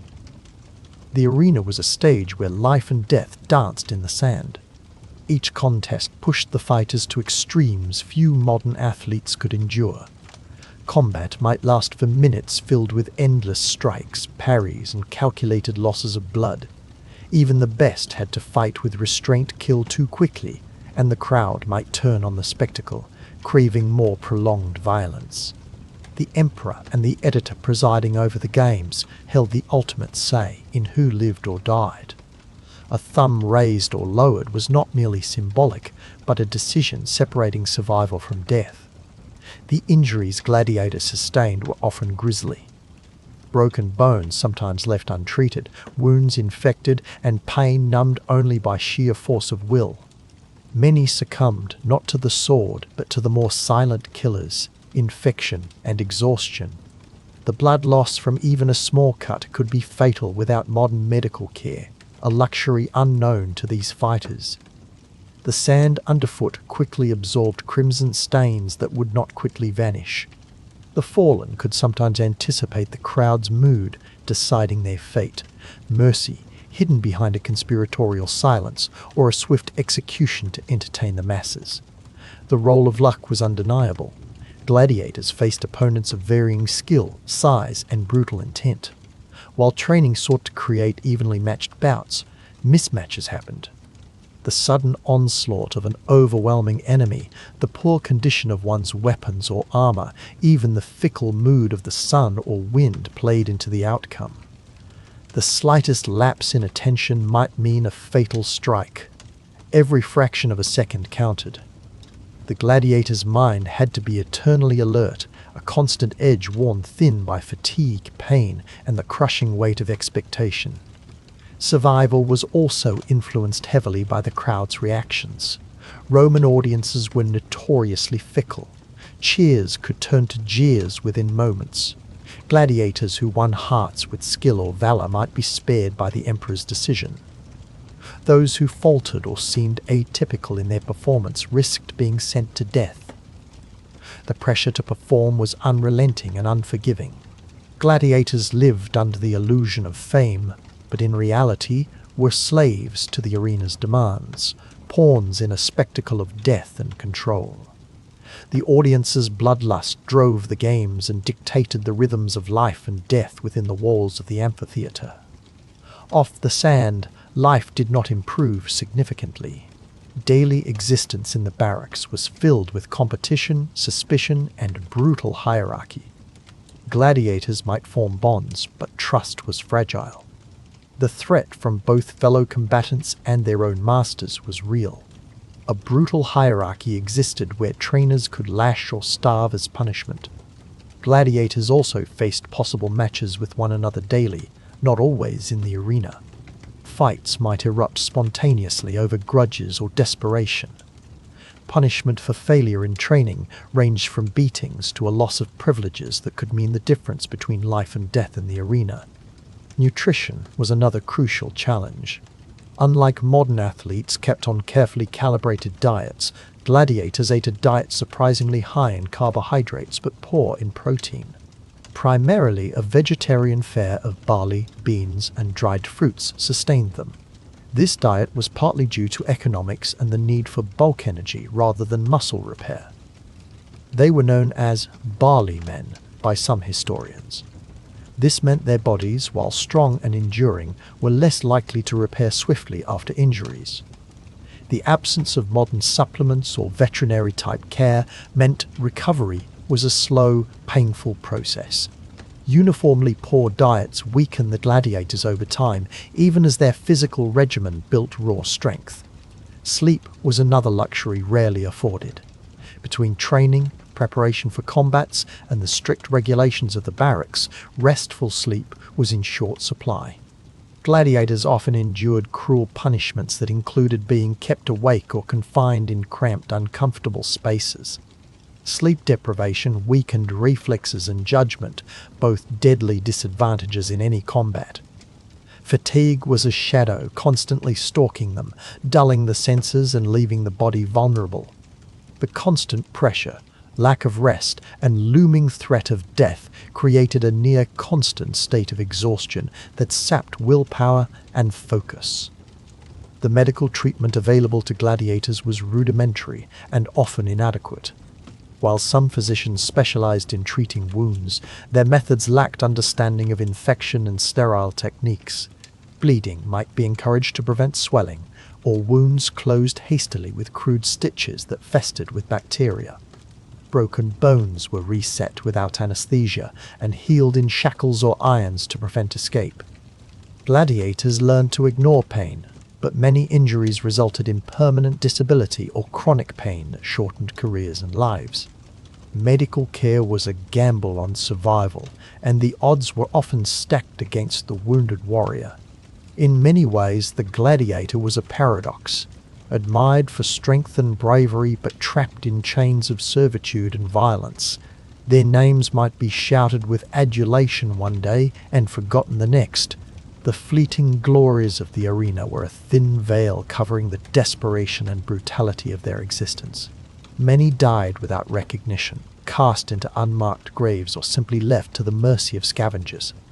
The cycle of training, fighting, injuries, and death was endless for most, with few managing to win their freedom or escape the cruel fate designed for them. The final horrifying reality was the psychological toll. Gladiators who survived multiple combats often suffered from trauma that had no cure. The vivid memories of bloodshed, the screams of the dying, and the relentless fear of the next confrontation followed many into the quiet moments of life. Unlike modern concepts of psychological care, the Roman gladiators were left to endure their scars silently. Some resorted to despair, others to aggression, but all carried the weight of their brutal existence long after the arena falls silent. To imagine lasting a single day as a Roman gladiator is to conceive an unbroken chain of physical torment, mental exhaustion, and mortal danger. The idealized image of a hero fighting for honor was overshadowed by the horrifying reality of a life reduced to spectacle, servitude, and strife. With every movement in the arena, every clash of steel, every gasp of breath in the scorching sun, the gladiator was locked in a deadly race against time and fate.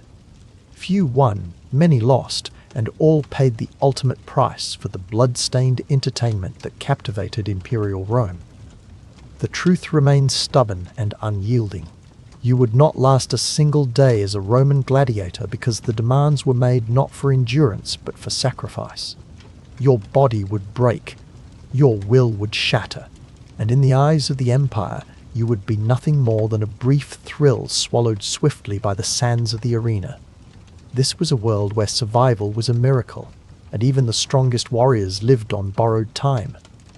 Amid the roar of the excited crowd, the life of a gladiator unfolded with both brutal clarity and unexpected complexity.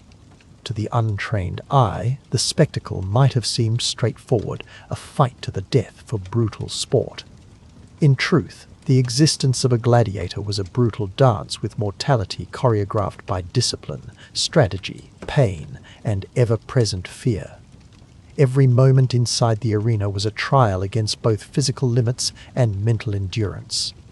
Understanding why you would not last a day begins with grasping the unforgiving rigors of gladiatorial life, both inside and outside the walls of the Colosseum or any of the other amphitheatres strewn across the Roman Empire. The first and most obvious challenge faced by any gladiator was the physical demand. Gladiators were not mere brawlers. They were trained fighters, undergoing relentless preparation long before ever stepping into the sand. Their conditioning was severe and unrelenting. Days started early with grueling exercises designed to build strength, stamina, and quick reflexes. Training routines incorporated a mixture of weightlifting, swordsmanship drills, running, and mock combat scenarios designed to simulate the chaos of an actual fight. Muscle memory was crucial because in the heat of combat, hesitation equaled death. Gladiators were weighted with armor and weapons that could differ greatly depending on their fighting style. A murmillo would wield a heavy gladius and carry a large shield, while a retiarius fought with a trident and a net. Each weapon required a mastery that combined precision and strength. These weapons, while giving some advantage, also imposed burdens. The armor was cumbersome and often hot under the scorching sun. Training had to focus not just on fighting skill, but on managing exhaustion and pain while encumbered. But physical endurance was only half the story. The psychological torment was equally, if not more, daunting. Gladiators lived under constant pressure, knowing that a single misstep could be fatal. The crowd was an unpredictable beast. Cheers could turn to jeers. At any point, the emperor or the editor, the official in charge of the games, could signal death with a thumb gesture or the lack of one. The burden of public spectacle wove fear and adrenaline tightly together. Beyond fear, gladiators dealt with the brutal reality of injury. Wounds were a constant. Even a scratch had the potential to become fatal due to infection. Medical treatment in ancient Rome was surprisingly advanced for the time, but infections remained a significant cause of death. A deep cut or puncture could leave a gladiator debilitated for weeks or end his career and his life. The spirit to push beyond pain and embarrassment was necessary. Scars were worn like medals, but they also told stories of battles close to defeat. Life outside the arena offered no reprieve. Gladiators were typically slaves, prisoners of war, or condemned criminals. Their lives were tightly controlled under the authority of a lanista, the owner and trainer who was responsible for their upkeep and training. The lanista often treated fighters as livestock, valuing their survival based on potential gain. While some gladiators found fame and admirers, the reality was that most lived as property with restricted rights. Their daily existence could be harsh, with rations carefully measured and punishments meted out for disobedience. The social stigma attached to gladiators also contributed to their vulnerability. Unlike soldiers who defended the empire and earned honor, gladiators were often viewed as lowly and morally tainted. Even though some were celebrities during their careers, their status was precarious and could change rapidly with a loss or injury. This social volatility heightened stress and made any support systems fragile or non-existent. Despite this, many gladiators developed camaraderie and mutual respect with one another. Training schools where these fighters lived were more than just prisons. They were communities forged by shared peril. Bonds formed that doubled as survival tools. This social dynamic was crucial, yet even such support could not counterbalance the sheer physical and mental demands placed on gladiators daily. Stepping into the sand of the arena was an ordeal in itself.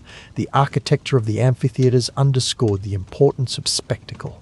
The arena floor was covered in sand, meant to soak up blood and indicate movement marks. It was not simply a battlefield, but a stage. Every swing of the sword, every dodge or parry was performed in full view of thousands. Pressure to impress the crowd added tension that could drive a gladiator to take needless risks. The matches were distinct in their formats and rules. Sometimes fights were one-on-one, but other times they involved pairs or groups with complex choreographed confrontations. The types of combat varied widely and were often themed to evoke the memory of past Roman victories or mythological scenes.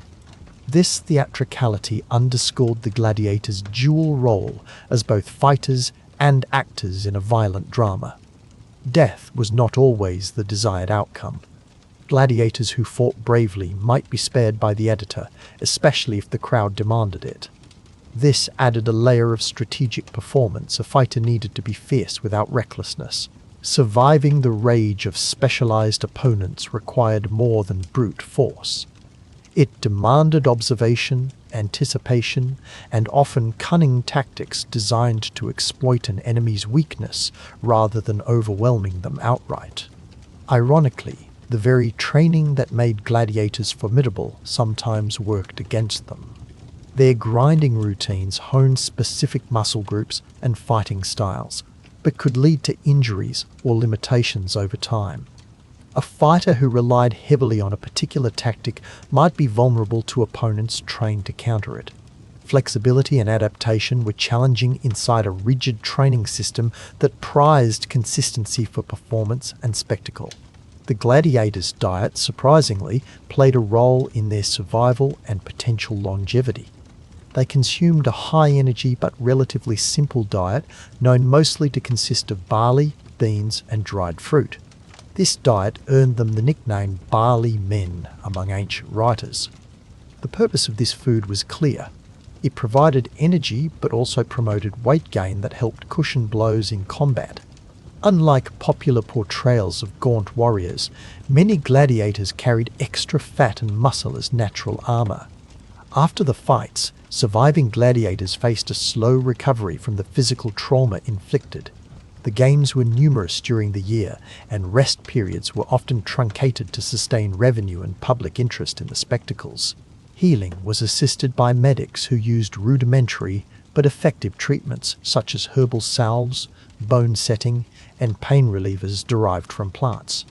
Still, repeated injuries took their toll on the body and increased the chance that a fighter would be retired or sold. Retirement, was a rare and uncertain prospect.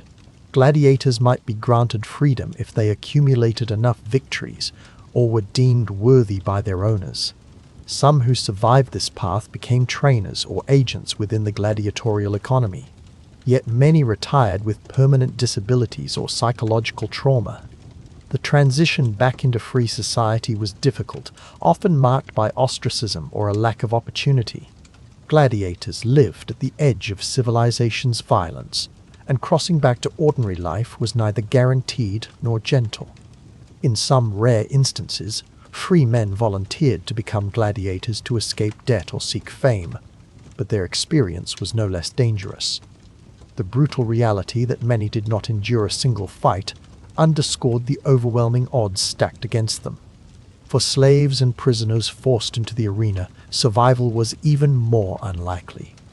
The gladiatorial lifestyle was fundamentally a contest against death, and death often claimed its contestants with terrifying efficiency. The Roman games themselves were a reflection of a society that glorified power and spectacle over human life. Each victory or death in the arena symbolized a broader narrative of Roman dominance and control. Gladiators were both entertainers and symbols of Rome's ruthlessness. They lived with the constant knowledge that their lives were temporary, fragile, and publicly displayed for amusement and political control. Understanding all these factors reveals starkly why someone from any modern background would find it impossible to last a single day as a Roman gladiator. Not just the fighting, but the intertwined physical, mental, social, and economic pressures created an environment where survival demanded extraordinary resilience, skill, and a measure of fortune. The odds were never in favor of the individual. The gladiators who survived were exceptions rather than the rule.